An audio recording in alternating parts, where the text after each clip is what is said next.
Hawkers কর্নারে আজ Tripura hawkers ইউনিয়নের নবনির্বাচিত পরিচালনা কমিটির শপথ গ্রহণ এবং একটি স্বেচ্ছায় রক্তদান শিবির সাড়ম্বরে অনুষ্ঠিত হয়েছে। অনুষ্ঠানে প্রধান অতিথি হিসেবে উপস্থিত ছিলেন ত্রিপুরার মুখ্যমন্ত্রী ডক্টর মানিক সাহা। এছাড়া উপস্থিত ছিলেন আগরতলা পুর নিগমের mayor Dipak Majumdar, deputy mayor Monika Das Dutta, corporator Ratna Dutta আর টাউন বড়দুয়ালি বিধানসভা কেন্দ্রের মণ্ডল সভাপতি শ্যামল কুমার দেব সহ অন্যান্য বিশিষ্ট ব্যক্তিত্ব। অনুষ্ঠানে বক্তব্য রাখতে গিয়ে মুখ্যমন্ত্রী ডাক্তার মানিক সাহা বিরোধী রাজনৈতিক দলগুলোকে তীব্র আক্রমণ করেন। তিনি বলেন, বর্তমান বিজেপি সরকারের আমলে প্রতিদিন শুধুই উন্নয়ন করা হচ্ছে, সব ক্ষেত্রে উন্নয়নের জোয়ার চলছে ত্রিপুরায়, অথচ বিরোধীরা সব জায়গায় বিজেপি সরকারের বিরুদ্ধে কেবলই রাজনীতি করছে। পূর্বতন বামফ্রন্ট সরকারের আমলের তীব্র সমালোচনা করে মুখ্যমন্ত্রী আরও যোগ করেন, তৎকালীন সিপিএম সরকারের আমলে আগরতলা রাস্তায় 3 দিন 4 দিন এমনকি 5 দিন পর্যন্ত জল জমে থাকত, কিন্তু বর্তমান সরকারের সঠিক পদক্ষেপের কারণে এখন ভারী বৃষ্টির পরেও মাত্র 1 থেকে 2 ঘন্টার মধ্যে জল পরিষ্কার করা যায়। অনুষ্ঠানে নবনির্বাচিত কমিটির সদস্যরা হকারদের স্বার্থরক্ষা এবং সংগঠনের অগ্রগতির শপথ নেন। পাশাপাশি আয়োজিত রক্তদান শিবিরে হকার এবং মহিলারা স্বতঃস্ফূর্তভাবে অংশ নেন। মুখ্যমন্ত্রীর মানবিক উদ্যোগের ভূয়সী প্রশংসা করেন। ত্রিপুরা থেকে বিক্রম কর্মকারের report, crime press, Bengal news.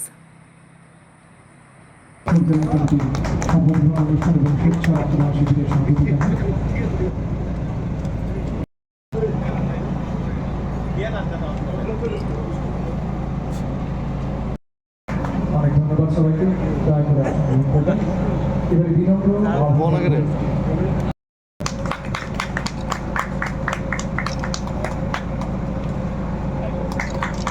ইতিহাস এবং একটি কথা আমাদের সামনে রেখেছেন শ্রী সুজিত রায় মহাশয়, প্রেসিডেন্ট ত্রিপুরা হকার্স ইউনিয়নের।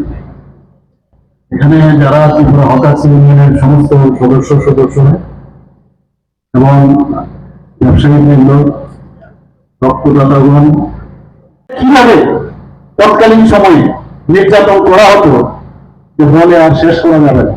আমি এগুলো দেখেছি। আমি ঘুম থেকে উঠেই খালি এইসব বিষয় মনে হচ্ছে পাঠ করেছেন। আপনি ব্যবসা তো করেননি, মনে হচ্ছে আপনি পাঠ করেছেন। সেই বিদেশ থেকে নীতি এনে সেই নীতি বিদেশে অ্যাডপ্ট করে এগুলো করেছে, স্কুল কলেজে পর্যন্ত আমরা দেখছি, এখনো দেখছি। কালকে নিউজ পেপারটা পরে অদ্ভুত, প্রাক্তন মুখ্যমন্ত্রী যে ভাষায় কথা বলছেন পাগল হয়ে যাচ্ছেন ওনারা। কবে কিভাবে যেভাবে হচ্ছে না, বহুত বছর হয়ে গেছে, 10 বছর নষ্ট হয়ে যাচ্ছে। এইবার আমাদের মশলাতে যেভাবেই নষ্ট হবে, সবাই বেরিয়ে বসো। এই যে একটা অবস্থা, চেহারা দেখলে আমি এক সময় আসি, কি বলছেন, কি না করেছেন আপনাদের সময়। একটা সময় এসছে এখন। মানুষ ভেবেছিল এই এক থেকে মুক্তি পাওয়ার জন্য একটা পার্টিকে এনেছিল জুতামল, কিন্তু জুতামল ওই তৃণমূলের মতো পশ্চিমবাংলা যেরকম করেছে একই কাজ জুতামলও করেছে। এখন আমরা কি দেখছি, দুজনে একজন আরেকজন হাত মিলিয়েছে। मैं तेरा हूं, तू मेरा है। অদ্ভুত এই যে অবস্থা চলছে, এদের সম্পর্কে আমাদের সচেতন থাকতে হবে বন্ধুগণ। আমরা ভালো থাকতে চাই, আমরা ভালোভাবে মানুষকে বাঁচাতে চাই। মানুষ যাতে তার জীবন জীবিকা সুন্দরভাবে করতে পারে সেই ব্যবস্থা আমাদের সরকার আপনাদের সাথে আছে। হকার্স কর্নারের সাথে আমাদের একটা আমি বলবো হৃদয়ের সম্পর্ক। আমার পুরনো আমরা সবসময় হকার্স কর্নারে আমাদের অভাব বিচরণ ছিল। তবে আজকে এই অনুষ্ঠানে আসার পর আমার অত্যন্ত ভালো লাগছে। সবাইকে আমি আবার ধন্যবাদ দেবো। সবটা বিকাশ বিশ্বাস তার প্রয়াস। মাননীয় প্রধানমন্ত্রী কিন্তু বলছেন যে আমরা সবাইকে নিয়ে চলতে হবে। আমরা পার্টিকুলার একটা শ্রেণী, সব শ্রেণী, এবং কিছু হলেই ওনারা বলবেন শ্রেণী শক্তি। ওনারা আবার, আমার মনে আছে এখানে যে প্রথম মুখ্যমন্ত্রী ত্রিপুরাতে সতীন্দ্রনাথ সিংহ, আমি বাড়ির উপর থেকে আমি দেখেছিলাম ওনাকে কিভাবে তারা গণতন্ত্রের কথা বলছেন। এগুলোকে একটু দেখানো দরকার। প্রথম মুখ্যমন্ত্রী সতীন্দ্রনাথ সিংহকে এই মসজিদপট্টির সামনে কামারচৌনির মুখে ওনাকে সেক্রেটারি থেকে বের করে গলার মধ্যে জুতোর মালা পরিয়েছেন। এই নেতাগুলোর চেহারা আমার এখনো মনে পড়ে, এখন আমি দেখেছি। এই 35 বছরের রাজত্বে যারা তারাই ছিল একটা সবসময় একটা সব জায়গার মধ্যে একটা অ্যাবনর্মালিটি করো, মানুষকে ভুল বোঝাও, আর সেইভাবে আমাদের রাজত্ব করতে হবে। এখন কি বলছে, গর্তের উপর মানুষকে রাখতে হবে আন্দোলন এবং যে লাল পতাকা যে চেহারা এখন দিচ্ছে আবার শুরু করছে, মানুষ তাদেরকে গ্রহণ করবে। আমরা চাই সব জায়গায় একটা সুস্থির থাকুক, আনন্দে থাকুক। মানুষ তার ব্যবসা করবে, মানুষ ব্যবসা করবে, তার উপর কোন রকম প্রেশার যেন না থাকে। যে তার চেষ্টা করে তার জীবন জীবিকা জন্য যা যা করার সে করছে, তার থেকে যারা কর্মচারী আছেন তাদেরকে বেতন দিচ্ছে। এখানে সরকার তো এখানে হকার্স কর্নারের আগের ইনফ্রাস্ট্রাকচার ছিল, আর এখন ইনফ্রাস্ট্রাকচার অপলতি। এখানে মেয়র সাহেব আছেন, আমি ওনাকে বলবো আরো যা যা দরকার এই হকার্স কর্নারকে আরো কিভাবে সুন্দর করা যায়। উনি বলছিলেন যে আগে এখানে ঢুকাই যেত না, এখানে না শুধু সমস্ত আগরতলা শহরের সমস্ত মার্কেটগুলো আমরা সুন্দর পরিবেশ যেন তৈরি করতে পারি। যে ব্যবস্থা, মানুষ এখানে আজকে যে যে জায়গায় বাড়ি থেকে আসুক মনে করবে যে আমি যাচ্ছি আমার ব্যবসা করতে, খালি রোজগারের জন্য না। রোজগারের সাথে সাথে কিন্তু আপনি মানুষকে একটা পরিবেশ সেবা দিচ্ছেন। কত মানুষ একটা আশা নিয়ে আসে যে না আমার ওইসব দোকানে গেলে তার কোয়ালিটি যে তার জিনিসপত্র সেই পরিষেবা আপনারা দিচ্ছেন। এই যে আস্থা এবং আপনার উপর যে বিশ্বাস, সেটা যখন আসবে তবেই তো এই হকার তার সেই জায়গায় দাঁড়িয়েছে। আপনারা যারা আজকে মেম্বাররা আছেন তাদেরকে আমি একটাই বলবো যে আপনারাও নিজেরও মাঝে মাঝে আপনারা সবাই মিলে এটা বলবেন, বসে আলোচনা করবেন, কোনো অসাধু যেন কোনো বিষয় না দাঁড়ায়। এতে করে একটা কম্পিটিটিভ চিন্তাধারা আছে। আমি দেখলাম এখানে অনেকের 1963-তে মানে বলতে গেলে এটা আধুনিকতার যে ছোঁয়া সেটা 1963-তে হয়েছে। পরবর্তী সময় আরো যাতে আধুনিকতার আরো ছোঁয়া পায় তার জন্য আমাদের সরকার আপনাদের সাথে থাকবে, আর বিশৃঙ্খলাদের কোনো অবস্থা না থাকে। আমরা চাই না কোনো জায়গার মধ্যে মারপিট, খুন, সন্ত্রাস, অগ্নিসংযোগ এগুলো হয়েছে, যা হয়েছে হয়েছে, এখন চেষ্টা করতে চালাচ্ছে।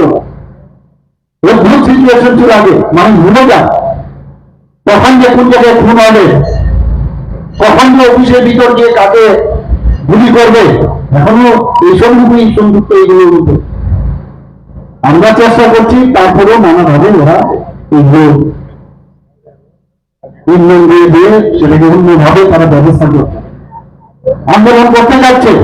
কালকেও দেখলাম, পরশুদিন আন্দোলন করতে যাচ্ছে। ঠিক আছে, ভালো আন্দোলন করো, আঙ্গুল সেই যখন পুলিশের ব্যারিকেডে মাঝখানে তার আঙ্গুল ঢুকে গেছে বলে পুলিশের লাঠি চাচ্ছে নাকি তার আঙ্গুল উঠে গেছে।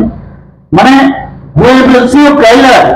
কিভাবে মানুষকে বিভ্রান্ত করতে পারে, পুলিশ লাঠিচার্জি করেনি।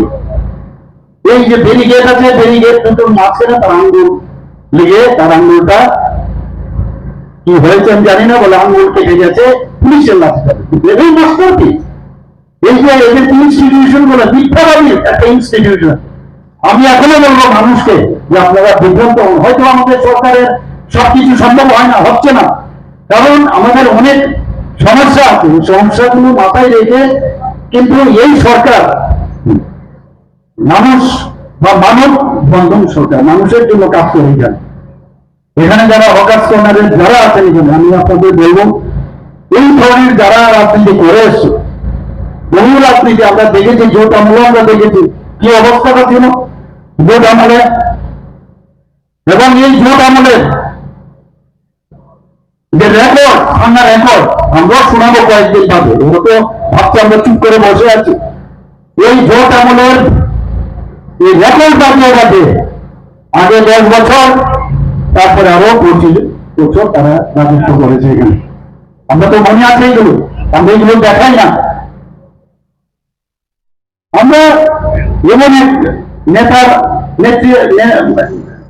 নেতার আন্ডারে আমরা কাজ করছি যার নাম হচ্ছে বিশ্বগুরু বলেছেন আমার পূর্ববর্তী বক্তা মাননীয় প্রধানমন্ত্রী শ্রী নরেন্দ্র মোদীজি। এত স্ট্রং ওনার দৃঢ়তার সাথে এত দেশে একদিকে শক্তিশালী করছে, আজকে দেশকে যেভাবে শক্তিশালী করছে, আজকে আপনারা একবার এগুলো নিয়ে ভাবুন, একবার দেশকে তার হাতে we are in safe hand. Operation সিন্দুর দিয়ে আপনারা বুঝতে পারছেন আগে কি ছিল।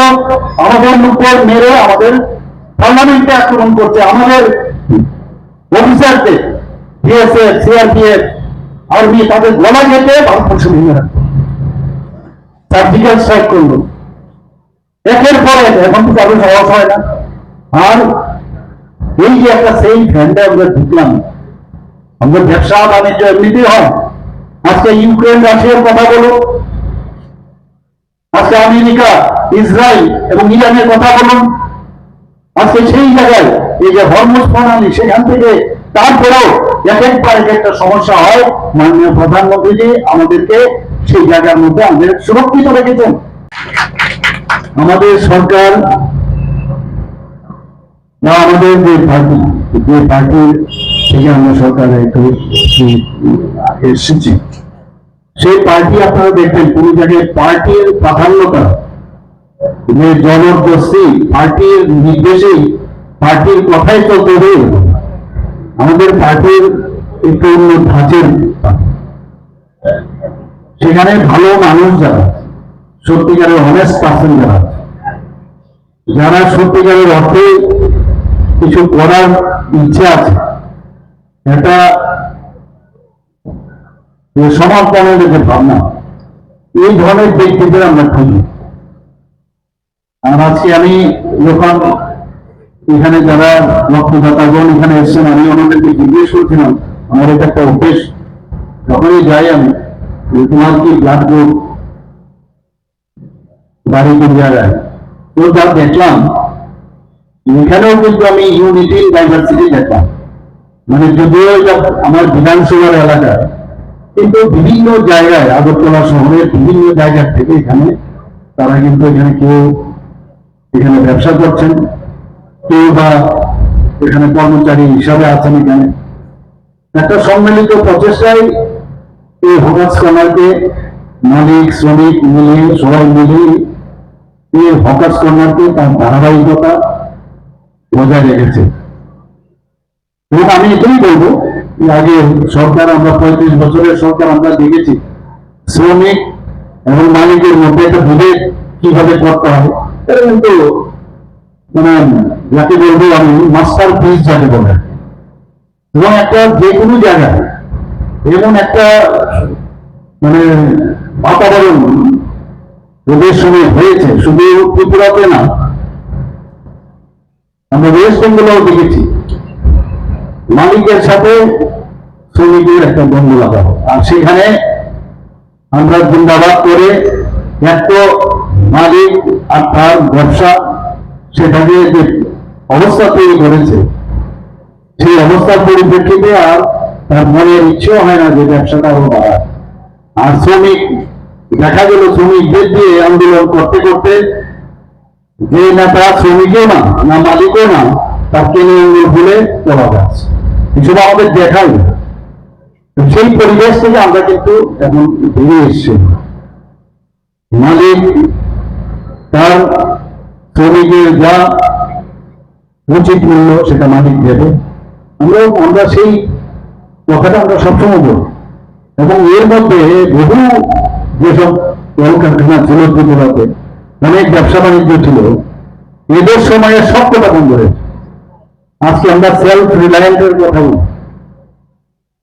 আত্মনির্ভর ত্রিপুরা, আত্মনির্ভর ভারত সমস্ত নষ্ট করেছে। আমি দেখি একে উঁকি ঝুঁকি মারে বহু পুরনো যারা আছেন প্রশাসনে বেরোয় এবং এমন সব সেন্টেন্স বলেন যে সত্যিকারের ওদের যে মুখ্য সামনে সেটা কিন্তু আজকে আমরা দেখতে পাচ্ছি। বেরিয়ে পড়ো সবাই, যার হাতে যা কিছু আছে সব নিয়ে বেরিয়ে দিল, তার বিরুদ্ধে মিলিয়ে দেওয়ার যে আবহাওয়া আজকের জেনারেশনের। আমরা এখন নতুন আরেকটা নাম পেয়েছি জেনজি। ওরা তো জন্মের পরে বা তাদের ইয়াং লাইফে তারা কিন্তু দিকে দিকে কেটেছে, কিন্তু ওদের সময়ে ওরা কিন্তু দেখেনি কি অবস্থা ছিল। আবার দেখলাম নানাভাবে বিভিন্ন জায়গায় এই বিভিন্ন সংগঠন বানাচ্ছেন, শ্রমিক মজুর এদের যা হয় পৌরকর্মী ইত্যাদি, এদের আবার মিষ্টি দোকানের কর্মচারী এই করে করে খেপিয়ে দেওয়া যে একটা চেষ্টা সেগুলো করছে। আমরা বলছি এখানে এই যে ফুয়েল নিয়ে নানাভাবে চেষ্টা করা হচ্ছে, ইথানল যে তার যে মিশ্রণ পেট্রোলের সাথে, এখানেও দেখা গেছে যে সাইন্টিফিক্যালি এটাকে অ্যাপ্রুভ করেছে, তারপরে এটাকে নিয়েও নানাভাবে চেষ্টা করছে। আজকে জেনজি নিয়ে মাননীয় প্রধানমন্ত্রী যে কথা বলছেন, বা যারা যুবক সম্প্রদায় আছেন তাদের সাথে রাত্রিবেলায় উনি কথা বলেছেন, ওনাদের উদ্দেশ্যে বার্তা দিয়েছেন একের পরে। কারণ যারা 65% আমাদের পপুলেশন হিউম্যান রিসোর্স, তাদের কথা যদি না শুনি আমরা, কাজ করতে গেলে অনেক সময় সমস্যা হতে পারে। সবকিছু একদম ওয়াল প্রুফ, অল ওভার প্রুফ সম্ভব না, প্রথম হতেই পারে। কিন্তু আপনারা দেখবেন যে সাথে সাথে আমাদের সরকার তাদেরকে মান্যতা দিয়ে, তাদেরকে যে জেনজিকে সম্মান দিয়ে সেই কাজটা করেছে। সেগুলো বুঝতে হবে আমাদের।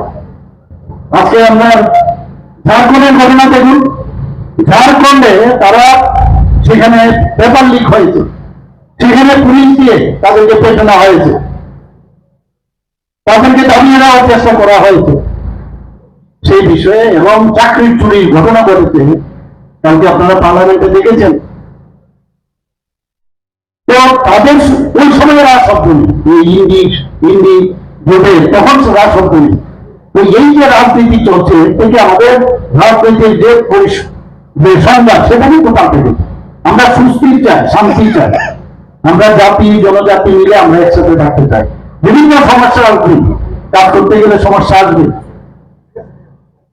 আমরা যেভাবে মাননীয় প্রধানমন্ত্রী যে ইনফ্রাস্ট্রাকচার ডেভেলপমেন্ট বলুন, জিএসডিপি বলুন, জিএসডি বলুন, ত্রিপুরা আজকে সারা ভারতবর্ষের মধ্যে, আপনার পূর্ব বক্তব্য বলেছেন যে ত্রিপুরাতে 500 জনের মতো এবার যে আমরা সামিট করেছিলাম, ত্রিপুরা ডেস্টিনেশন সামিট, সেখানে 500 জন আমরা ইন্ডাস্ট্রিয়ালিস্ট, বিজনেসম্যান এবং অন্যান্য যারা নিবেশ করতে আসবে আমরা ভেবেছিলাম, এবং 1 লাখ কোটির মতো আমরা ভেবেছিলাম। সেখানে লোক কত এসে 1200 ভাবেন আপনারা, সেখানে 1,27,000 কোটি টাকার সেখানে আমাদের বউ হয়েছে।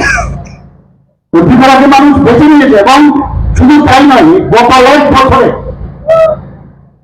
প্রায় 30,000 কোটি টাকা আমাদের ত্রিপুরার সাথে মৌ হয়েছে। 8,000 কোটি টাকার অলরেডি গ্রাউন্ডিং হয়েছে। মানুষ ত্রিপুরাতে আসছে, এবং কাজের সাথে সাথে এমপ্লয়মেন্টও বাড়ছে। এখানে খালি চাকরি দিয়ে তো আর শেষ করা যাবে না। প্রায় 21,000-এর মতো চাকরি ডাইরেক্ট অলরেডি সরকার, আমাদের সরকার আসার পর আমরা দিয়েছি। এর মধ্যে যদি আমরা আউটসোর্সিং দেখি বা কন্ট্রাকচুয়াল দেখি, 5,000-এর উপরে চাকরি আমরা দিয়েছি। আরো চাকরি আগামী দিনে আমরা দেবো। তো আমরাও চেষ্টা করছি, এখানে খুঁজে পাই না। যে রাস্তাটা খারাপ তার ফটো তোলে, যে রাস্তাটা ভালো সেটা দেখাবে না। মানে তোমাদের সময় রাস্তা কি ছিল তোমরা জানো না? এখানে মিউনিসিপ্যালিটিতে জল আমাদের মনে আছে 3 দিন 4 দিন 5 দিন সমানে জল জমে থাকতো, এবং সবাই জানে এটা একটা ডিপ্রেশন এরিয়া। সেই জায়গার মধ্যে মাত্র 1 থেকে 2 ঘন্টার মধ্যে কল্পসার রক্ত বৃষ্টি হয়েছে। কোথায় জল তো নেই কোথাও। আজকে আপনি দিল্লি যান, আজকে কেরালা যান, আজকে বেঙ্গালোর যান, সব জায়গায়, মুম্বাই যান, সব জায়গায় জল জমে। জল জমকে এটা দেখাবে। আরে রাস্তা বৃষ্টির মধ্যে মাত্র 4 মাস কাজ করতে পারি আমরা, আর বাকি সময় বৃষ্টি। এবার তো মার্চ মাস থেকে বৃষ্টি আরম্ভ হয়েছে। চেষ্টা আছে, বারবার কথা হচ্ছে, যখন হয়ে যাবে তখন কিন্তু দেখবেন যে রাস্তা তুমি। কিন্তু তাড়াতাড়ি রাজনীতি করতে হবে সব জায়গায়। আমরা সমস্ত জায়গার মধ্যে বারবার সেখানে বলছি এগুলো হবেই হবে, কারণ আমরা সেইভাবে আমরা চিন্তা করছি। কারণ যেভাবে ইনফ্রাস্ট্রাকচার ডেভেলপমেন্ট হচ্ছে, শুধু এই বছরে আমি প্রায় 1500 কোটি টাকা আমি নিজে, বাকি অন্যান্য মিনিস্টারদের বাদ দিই, বিভিন্ন ইনফ্রাস্ট্রাকচার এবং যেখানে আমাদের ফাউন্ডেশন সেখানে করেছি। আমরা প্রতিদিন খালি আমরা ইনফ্রাস্ট্রাকচার ইত্যাদি আমরা ডেভেলপমেন্ট করছি। আমরা স্কুল বলুন, আজকে খেলাধুলা পাখি বলুন, সমস্ত জায়গায় আজকে আমাদের পর্যটনে বলুন, ত্রিপুরার পর্যটন, কালকে পর্যটন মন্ত্রী বলেছেন কত লাখ লোক এখানে পর্যটক আসছে, বিদেশ থেকে লোক আসছে এখানে। আজকে আমাদের এখান থেকে বিদেশে আমি দেখলাম যে আমাদের যে হানি মধু, সেটা বিদেশ পর্যন্ত যাচ্ছে। আমাদের এখান থেকে ফাইনাল দিতেছে একটু আমাদের এখান থেকে যাচ্ছে। আমাদের এখানে আপনি যদি বিভিন্ন যে আমাদের যে ব্যবসায় ইন্ডাস্ট্রি গুলো আছে, এই রাবার থেকে যেসব প্রডিউস হচ্ছে, নিশ্চয় আপনারা দেখেছেন এগুলো। জিএসডিপি এমনিতে পারিনি, নর্থ ইস্টার্ন জোনের মধ্যে সেকেন্ড বেস্ট আমরা জিএসডিপি। আজকে পার ক্যাপিটাল ইনকাম সেকেন্ড বেস্ট আমরা নর্থ ইস্টার্ন জোনের মধ্যে। আজকে জিপিআই বলছে ফ্রন্ট রানার্সে ভারতবর্ষের মধ্যে। আজকে মাননীয় প্রধানমন্ত্রী জি বলছেন যে ডিরেগুলেশন এন্ড কমপ্লায়েন্স রিপোর্টে সারা ভারতবর্ষে যতগুলো রাজ্য আছে তার মধ্যে ফার্স্ট ভাবা যায়, এবং দ্বিতীয় ফার্স্ট এবং দ্বিতীয় পর্যায়ে দ্বিতীয়বার। তো একের পর একটি পরে এখন কাজ করে যাচ্ছে, কিন্তু এই ভালো কাজ হচ্ছে তো আপনার সুখে আমরা দুঃখী। এখন তো আমার দুই দল একসাথে হয়েছে এবং এদের যে কার্যকলাপ এগুলো আমরা প্রকাশ করব। আর এখন তো আমি মাঝে মাঝে ভাবি ওনাদের সময়টা খুব ভালো, কারণ তখন ওই সোশ্যাল মিডিয়ার এই যে মোবাইল ফেলুন, তাহলে আজকে রোজ রোজ একটা টিপ দিলে জানুন। শেষের দিকে এসছি কয়েকটা নিউজ পেপার গুলি যদি দেখেন কি না হতো, রাহাজানি, মাস্তানি, গুন্ডামি, দর্শন, খুন, কিন্তু সবাই জানে। আর আমাদের এখানে কোনো জায়গায় কিছু হলে ইমিডিয়েটলি আমরা সেখানে যাই, মানুষ নিশ্চিন্ত আছে, মানুষ ভালো আছে। এখানে এক দুটো ঘটনা হবে, পুলিশ আছে, কাছারি আছে, তদন্ত আছে, কিন্তু দেখতে হবে আমরা কোন রকম পলিটিক্যালাইজ করিনি। আগে একটা মানুষ ভয় পাইতে যে আমি যে আজকে থানায় যাবো কাজটা হবে কিনা, কারণ ওই তো ওই দলের, আমাদের এখানে দলের মুক্ত পর্যন্ত যদি কেউ অন্যায় কাজ করে, যে অসৎ কাজ করবে, তাকে দলের সাথে কোনো সম্পর্ক নেই, তাকে পর্যন্ত আমরা ছাড়তেই না। এবং এইরকম একটা পরিবেশ আমরা তৈরি করতে চাই। বললেন আমিও ব্যবসায়ী ফ্যামিলি